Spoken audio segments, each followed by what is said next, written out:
Morning, everybody. We got some snow. This is basically the system that's going to be passing over today and tomorrow. It's a big one. Could have some bad weather. Terrible weather, probably, actually. It's already snowing right now. It's still snowing,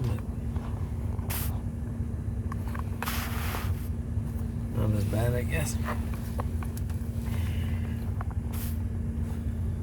Alright. So yeah, that's what we have to look at.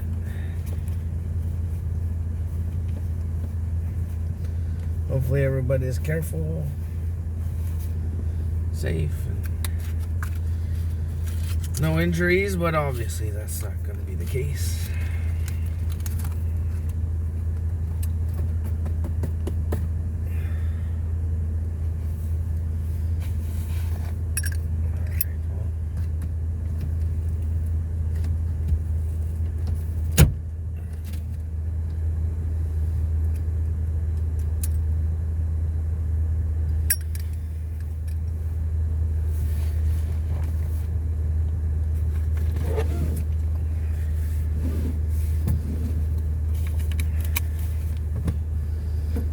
Everyone's ready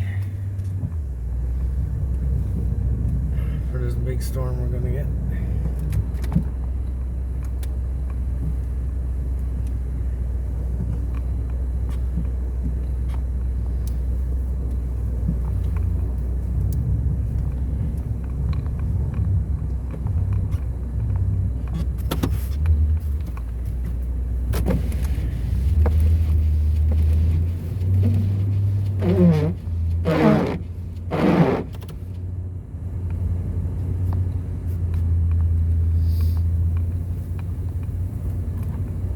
Yes. Ksenia, thank you for talking to us, and good luck here. You're welcome. Thank you very much. Bye-bye. Bye. Ksenia is a Russian refugee living in Canada. Well, coming up after your regional update, long lines, terrible food, lost bags, air travel stinks, especially these days. For passengers with disabilities, though, getting on a plane can feel like their dignity and humanity have been stripped in 90 seconds, making the skies accessible. I'm Matt Galloway. This is The Current.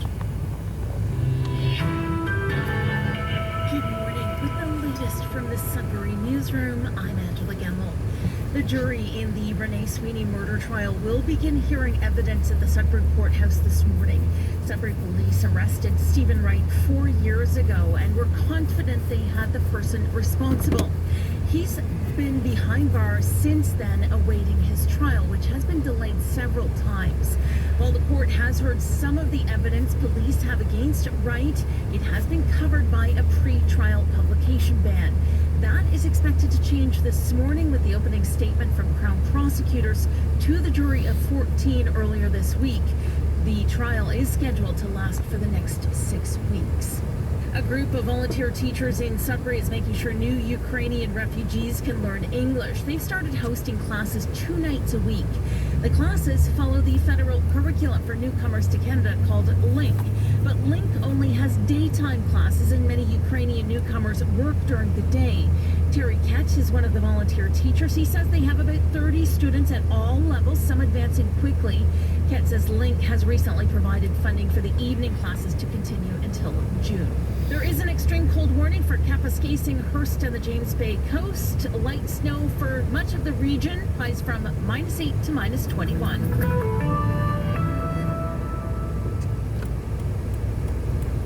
Hello again, I'm Matt Galloway. You're listening to The Current.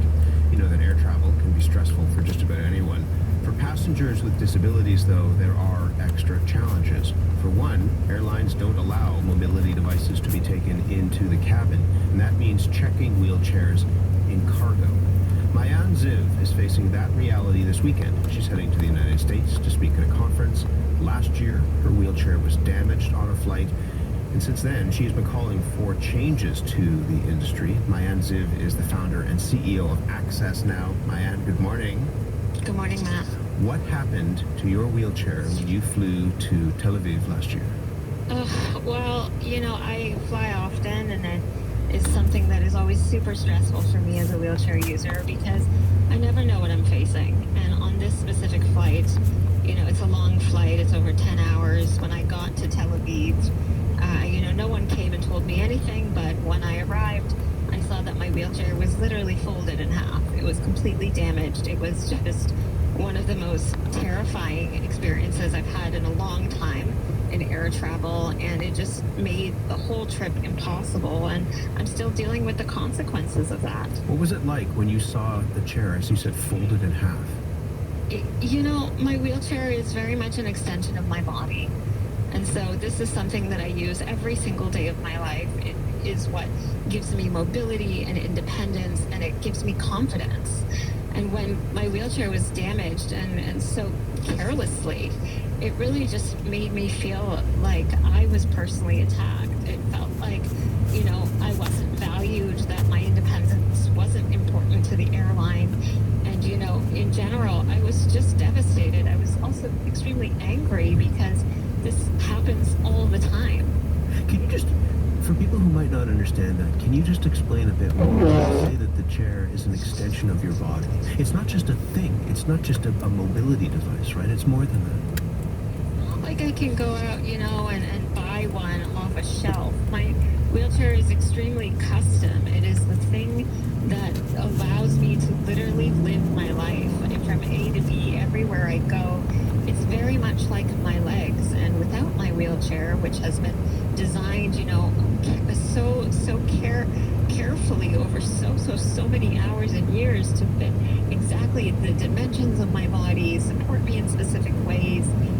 Without it, I deal with a dramatic loss of mobility, and it also gives me a sense of confidence. It helps me feel secure and that I can move through the world safely and independently. It's also really expensive, right? It's also really expensive. My specific wheelchair, which is custom and has got extra electronics on it, can be upwards of $30,000. $30,000. I mean, you and I have met, and I've seen the chair, and it's seen what it allows you to do, and the freedom that it gives you. Without that, when you were on the other side of the world in Tel Aviv with your chair folded in half, what did that mean for your travels?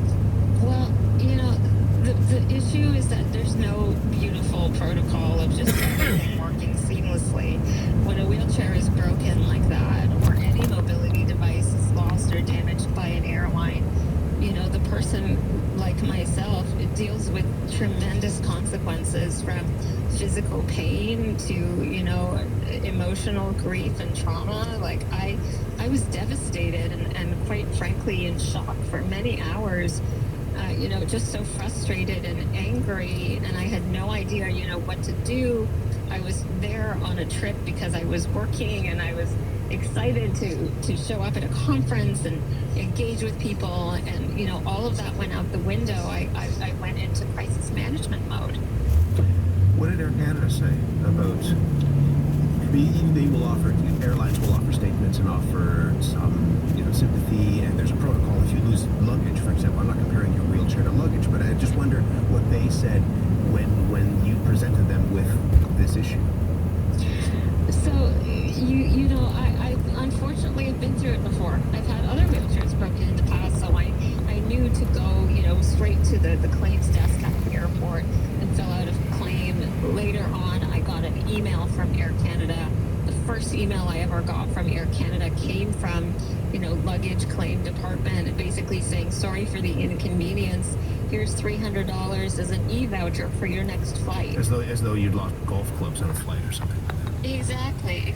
And to me, that just pointed to a lack of understanding and awareness of, how instrumental and how important my wheelchair is to me, and how this really isn't a piece of luggage. This is an extension of my body. When you break my wheelchair, you literally stop me from living my life. And so it's been many, many months since then.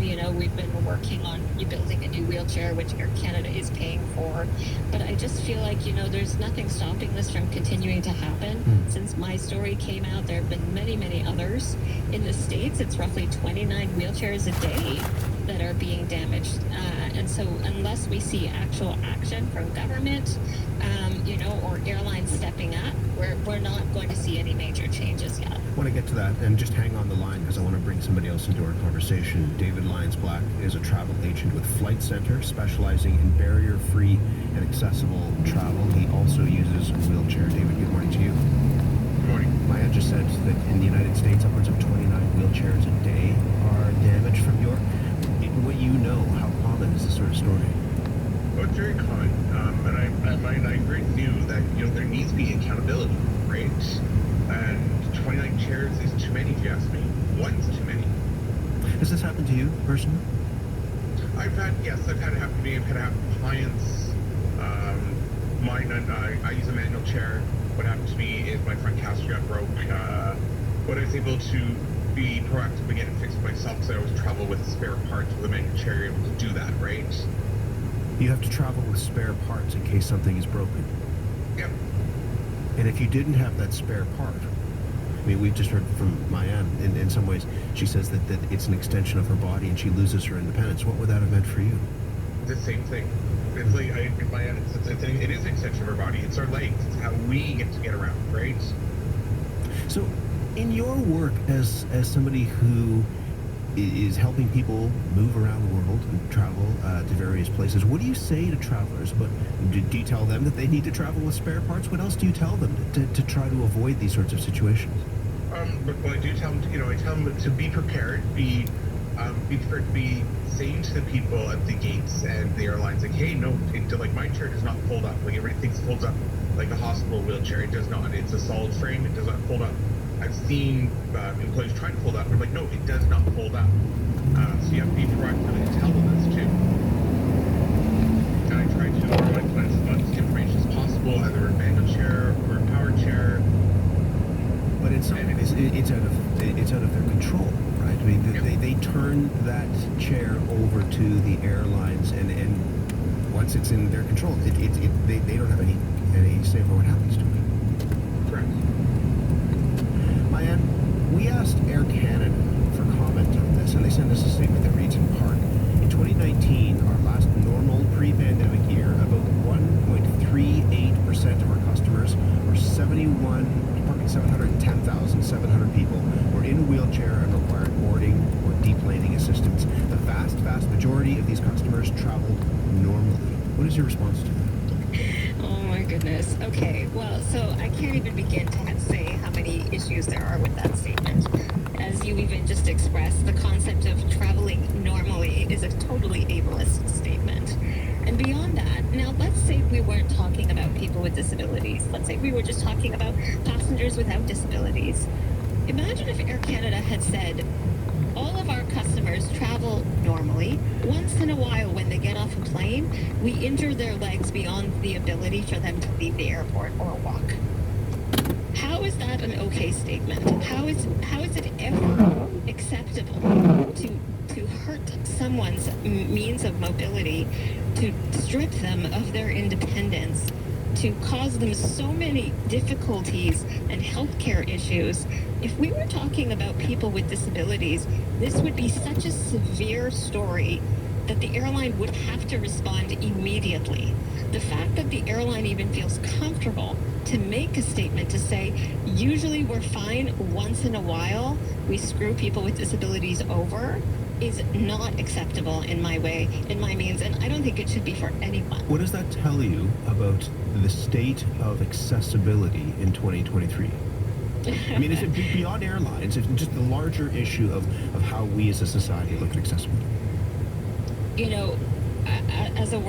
As my work as a disability activist, this is what I speak about every single day.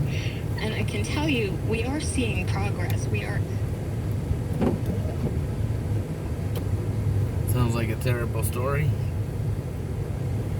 People in their wheelchairs getting damaged on the planes. Well, everyone, have a good day. Be careful. And if you need to go get supplies, get them before it gets bad. It's supposed to be terrible the rest of the day and into tomorrow. So, Be prepared. Catch you guys later.